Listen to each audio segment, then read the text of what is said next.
उठवलाय का? कुठल्याही प्रश्नाचा सांगा तुम्ही.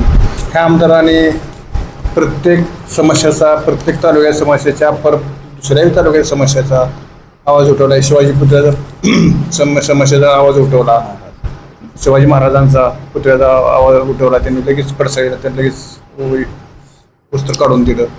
त्यांची बांधिलकी आहे ना, सामाजिक त्यांची बांधिलकी आहे. कामकाजात सहभागी होतो आम्ही. भाऊनी सांगितलंच. आम्ही सांगतो तुम्हाला की आबासाहेब आमदार आहेत ते विरोधी पार्टीचे आहेत आणि जो लिगली निधी मिळतो तो तर आमदार फंड येणारच आहे. परंतु एक्स्ट्रा निधी आणायचा असेल तर चाकोरीच्या बाहेर जाऊन राजकारण आमदार साहेबाला करावं लागणार आहे आणि ते करण्यासाठी ते सक्षम आहेत. आम्ही फक्त त्यांना एकच सांगतोय की या तालुक्याच्या भल्याचा विचार झाला पाहिजे आणि विधानसभेला लोक आपल्याकडे जेवढ्या संख्येने आली, एक 6 महिन्यातच आपण आमदार झालोय, ते लोकांची अपेक्षा काय आहे की या तालुक्याचं भलं झालं पाहिजे आणि त्या दिशेने त्यांची वाटचाल आहे. ते करता येते. मला या अनुषंगाने मुद्दा उपस्थित करायचा आहे की मी अमित आबांचा सुरुवातीपासूनचा सहकारी आहे. खरं तर अमित आबा आमदार झाल्यापासून साधारणतः 1.25 ते 1.5 वर्ष झालेला कालावधी आहे आणि काही मंडळींना त्यांना विचारलं जात आहे सारखं वारंवार की तुम्ही नुसतं बोलताय काय निधी वगैरे तुम्ही आणला नाही. परंतु मला ह्या 30 वर्ष काम केलेल्या मंडळीला सांगायचं आहे, पर्टिक्युलरली माड्याच्या बाबतीतला विषय घेतला तर या माड्यामध्ये काय विकास झाला, या माड्याचा माडा कुठल्या स्थितीला आहे आपल्या सर्वांना ज्ञात आहे. आणि असं असताना अभिजित आबा हे ज्या वेळेसपासून आमदार झाल्यापासून या गावाला, या माडा शहराला, या माडा तालुक्याच्या गावाला राजधानीचं स्वरूप आबांनी आणलेलं आहे. असं असताना आबांनी खरं तर आमदारांना निवडून दिल्यानंतर विरोधातला असू द्या तर सत्तेतला असू द्या, परंतु आमदारांनी जे काम करायला पाहिजे की माडा मतदारसंघाचे जे प्रश्न आहेत की ज्या ठिकाणी विधानसभेच्या पटलावर मांडायचे असतात आणि तिथं कायदे मंडळ आहे, तिथं जी काय आपले निर्णय घेतले जातात विकासाचे महाराष्ट्रातल्या प्रत्येक कामकाजाचे, अशा ठिकाणी निर्णय जिथं घेतले जातात अशा ठिकाणी आबांनी सर्वात जास्त, मला तर वाटतंय या महाराष्ट्रातल्या आमदारांपैकी सर्वात जास्त प्रश्न हे वेगवेगळ्या अनुषंगाने विकासाच्या दृष्टिकोनातून मांडले गेलेले आहेत. आणि हे विचारतात की ह्यांनी काय केलं, अरे त्यांचं जे काम आहे, त्यांची जी ड्युटी बजावलेली आहे त्यांनी, या सगळ्या गोष्टीचे प्रस्ताव महाराष्ट्र शासनाच्या दरबारी त्यांनी नेऊन सोडलेले आहेत.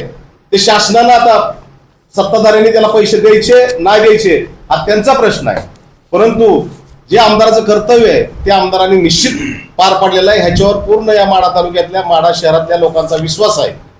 आणि राहिला विषय विकासाचा, माड्या शहराच्या बाबतीत जर पर्टिक्युलरली विचार करायचा झाला तर निश्चित या गावचा विकासाच्या बाबतीतले जर काही प्रश्न एकदम लगे 1-1.5 वर्षात सुटत नसतात, त्यांना तुम्ही 30 वर्ष कालावधी पूर्ण केला, यांना कमीत कमी 5 वर्षाचा तर कालावधी पूर्ण करू द्या आणि मग प्रश्न विचारा ना, मग तुम्हाला त्याची उत्तरं मिळतील. आज त्यांनी जी काय प्रस्ताव आहेत शासन दरबारी, त्याच्यामध्ये कोर्टाचा प्रस्ताव असेल, जिल्हा न्यायालय या ठिकाणी आम्हाला अतिशय पाठपुरावा करून त्याचं जिल्हा न्यायालय पुढच्या नजदीकच्या काळामध्ये आपल्याला बघायला मिळेल.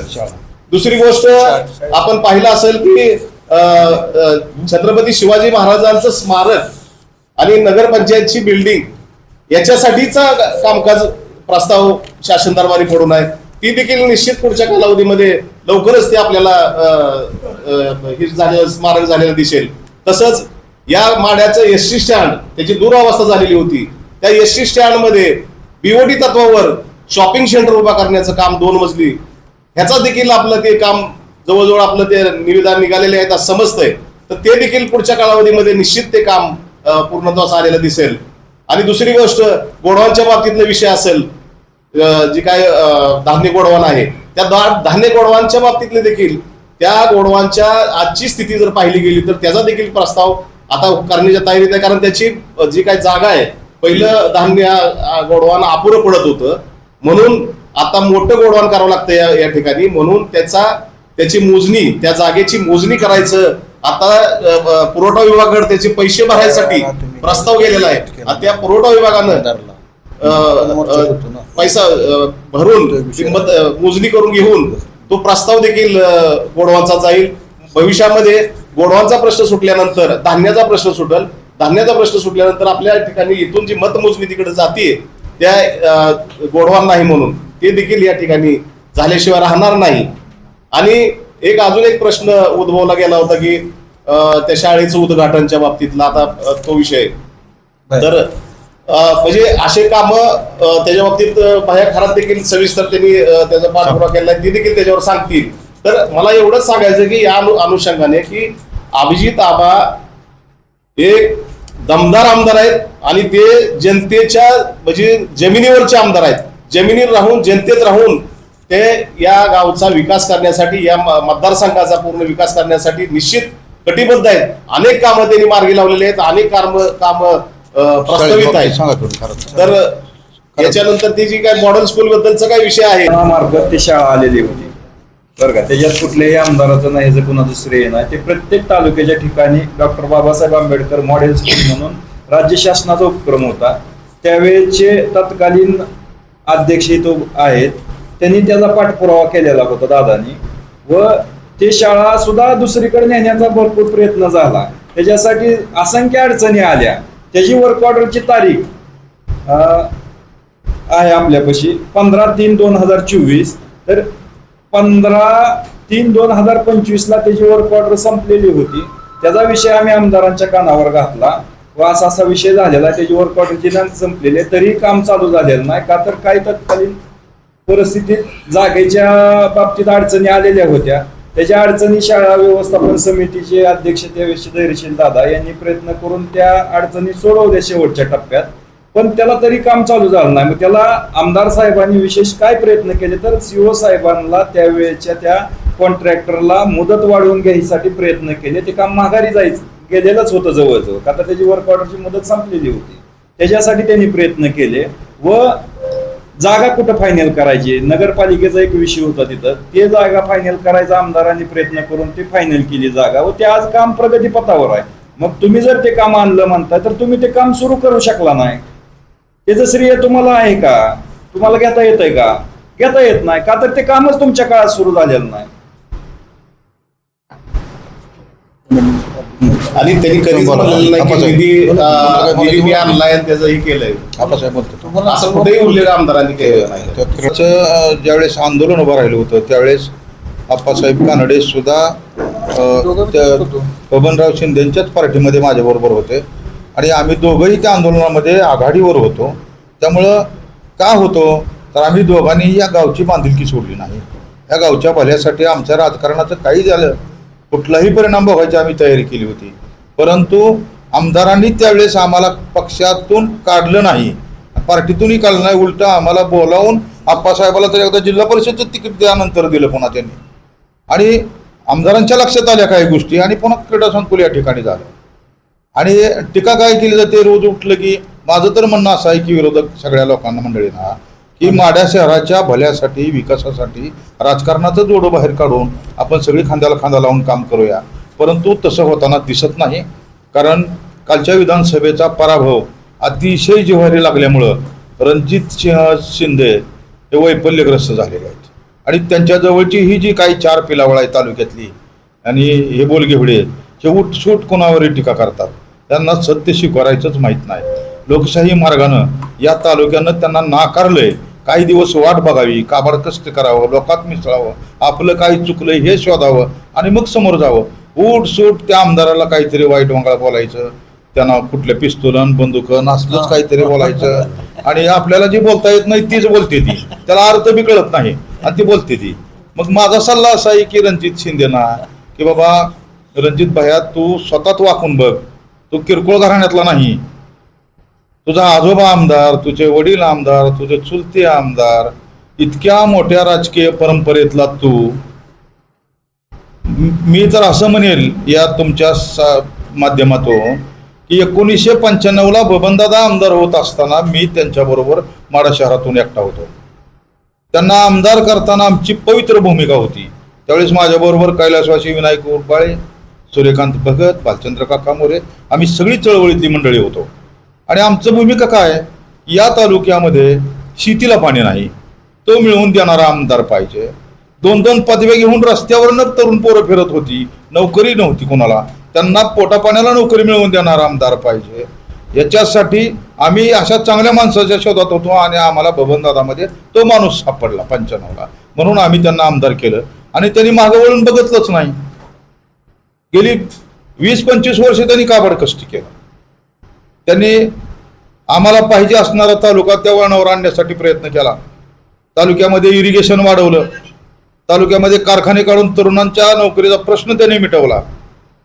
मी तर असा म्हणेन की बबनदादाच्या प्रचारामध्ये आम्ही जे जे बोललो ते आम्हाला आठवलं तर आम्हाला वाईट वाटतं की इतकं काम करणारा माणूस आणि त्याच्या पोटाला हे पोरगं कसं काय आलं. नदी जमिनीच्या खालनं नद्या जोडणारा आणि जमिनीच्या वरनं माणसं जोडणारा माणूस. हरित क्रांती असेल, धवल क्रांती असेल, आम्ही दिलेले उपमा ह्या सगळ्या ज्या माणसानं केल्या, ज्यानं माणसात देव शोधला, सामान्य माणसाला आपलं म्हणून जवळ केलं, अशा बबनदादाला अशा मुलानं अडचणीत आणलं. तुम्हाला साधी गोष्ट सांगतो की मी दर सोमवारी चिंकिलला शंभू महादेवाच्या दर्शनाला जातो आणि 1 तासभर तिथं बसतो.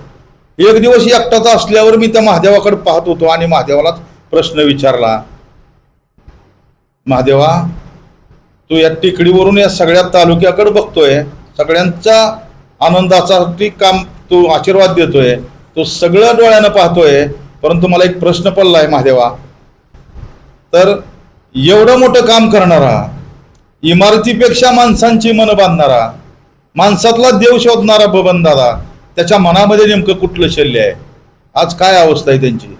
तर महादेवानं मला दृष्टांत दिला आणि त्यांनी सांगितलं की राजाभाऊ मला दुसरा बबनदादा तयार करता आला नाही, हे माझं फार मोठं शल्य आहे. बबनदादाच्या हृदयातलं शल्य काय आहे की त्यांना दुसरा बबनदादा तयार करता आला नाही. म्हणून बबनदादा आज जिवंत असून सुद्धा आपल्यात नाहीत.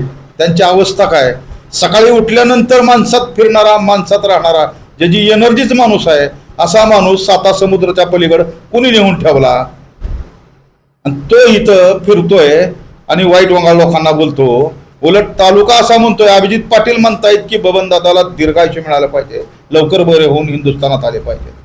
आणि या कपळकरांट्यानं त्यांना 1 वर्ष झालं 7 समुद्राच्या पलीकडे नेऊन ठेवलंय आणि लोकांच्यावर आरोप करतो, कुणाला पिस्तुला धावतो, कुणाला बंदुका धावतो. तुझ्या घराण्याची परंपरा काय, 1962 सालापासून यांच्या घरात आमदारकी, ह्याच्या जन्माच्या अगोदरपासून, आणि हा असा बोलतो. आणि एक 4-2 जी काय आहे ती त्याचं कार्यकर्ते तालुक्यातलं, ह्याच लोकांनी त्याचं नुकसान केलं. त्याला खरं कळून दिलं नाही काय चाललंय तालुक्यामध्ये, त्याने फसवलंय त्याला. आणि मग रणजितला तुमच्या माध्यमातून माझी विनंती आहे की तो तुझा आत्मपरीक्षण कर, कुणाला तरी शिव्या देण्यापेक्षा सत्य स्वीकार आणि मैदानात ये, उगाच शिव्या देऊन नाहीत. पण दादा रुग्णालयात अमेरिकेत असताना सुद्धा मुलांनी खिंड लढवली, राजकीय खिंड लढवून गड राखलायचं. तवा बबनदादा अमेरिकेत नव्हते, त्यावेळेस बबनदादा प्रचारात होते. जिल्हा परिषद मधलं यश मी तुम्हाला सांगतो, या यशामध्ये 1 जागा संजय बाबा कोकट यांनी त्यांच्या घशातली आणली, गावाजवळची आणली. राहिली 2री जागा शिवाजी कांबळेंची, मुंडीमची. शिवाजी कांबळे असा कार्यकर्ता आहे, तो स्वयंप्रकाशित आहे, त्याला कोणाचीही गरज नाही, तो कर्तृत्वान आहे, कामाचा माणूस आहे.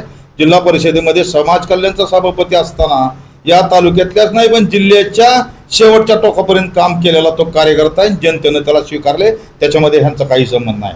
उरला मानेगाव मतदारसंघ नाहीत ना. हो, दुसरी गोष्ट शिवाजीराव साहेब, दुसरी गोष्ट, अरे थांबा,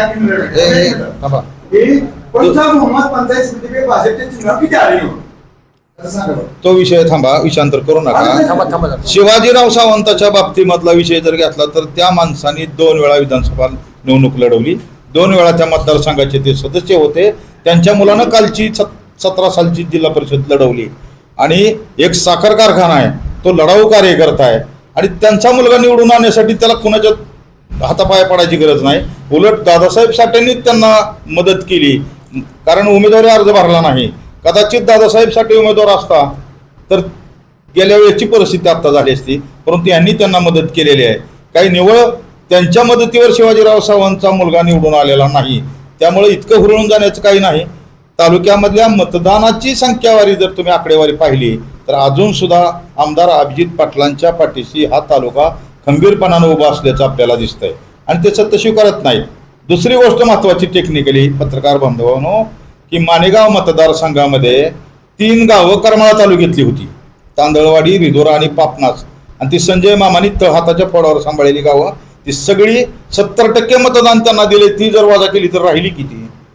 त्यानंतर दुसरा मतदारसंघ हा उपळाई मतदारसंघ, सापडण्याचे सरपंच उभा होते पंचायत समितीला. घाटणं, सापटणं आणि शिंदेवाडी ही 3 गावं करमाळा मतदारसंघातली, तिथं विक्रमी मतदान त्यांना पडलं. ते जर वजा केलं तर उरलं काय? त्यानंतर कुर्डू मतदारसंघामध्ये आमच्या माढा मतदारसंघातली 3 गावं गेलेली आहेत, सुरली, फुटजळगाव आणि अकोलो. हे 3 गावं आमची मेजॉरिटीची, तिथं आज सुद्धा आम्हाला मतं जास्त आहेत, परंतु दुर्दैवानं ती तिकडे गेली, त्याची मोजदा तिकडे झाली नाही. हे जर अभ्यास केला टेक्निकली तर आम्ही जिथं आहे तिथंच आहे. त्यामुळं कुणी हुरळून जाऊ नये. आणि ही निवडणूक होत असताना यात शिंद्यांचा काय संबंध आला? एक पंचायत समिती मेंबर नाही त्यांचा साधा, एक झडपी सदस्य नाही, म्हणजे ह्याचा अर्थ तालुक्यानं त्यांना नाकारायचं ठरवलं होतं आणि त्यांनी ते ओळखून घेतल्यामुळं त्यांनी ते माघार घेतली. का धाडस केलं नाही? एक काळ असा होता की त्यांच्या घरातली जवळजवळ 4 लोक उभं राहिलेली होती. आज एका ठिकाणी एक माणूस उभा राहिलेला नाही. आणि ते काय का करणार? करलेच त्यांनी केलंच की आमदारांचं कौतुक मी केलं ना, कौतुक केलं त्यांनी करणार. आणि ते काय सांगितलं त्यातून वारसाबद्दल सांगितलं. आणि ऐका एक 2 अहो, सांगावं लागणार. त्याच्यावर थोडं बोलत आहे की आताच राजाभाऊनी काय सांगितलं की दादांचं खरोखर कौतुक सांगणार आहे की निश्चित त्यांनी काम या तालुक्यासाठी खूप छान काम केलं. काय सांगू नये संतोष परंतु शिंदे? परंतु काम केलं राजाभाऊनी काय त्यांनी. सांगितलं की त्याचा रिप्लेसमेंट म्हणजे वारस त्या पद्धतीचा नाही मिळाला, परंतु पंढरीच्या पांडुरंगाला या माड्याची काळजी पडली आणि पंढरीच्या पांडुरंगानं अभिजित पाटलासारखा माणूस बबनराव शिंदेला रिप्लेसमेंट म्हणून दिलेला जी गिफ्ट आहे ती निश्चित ही पांडुरंगानं पाठवलेलं गिफ्ट आहे आपल्यासाठी खरं तर. आणि ती खरी बबनदादाची खरी रिप्लेसमेंट आहे, ती या तालुक्याला आवश्यक असणारी. तुम्ही आत्ता जे म्हणला की मी बबन दादांच्या बद्दल चांगला बोललो, ते आमच्या मनाचा मोठेपणा आहे.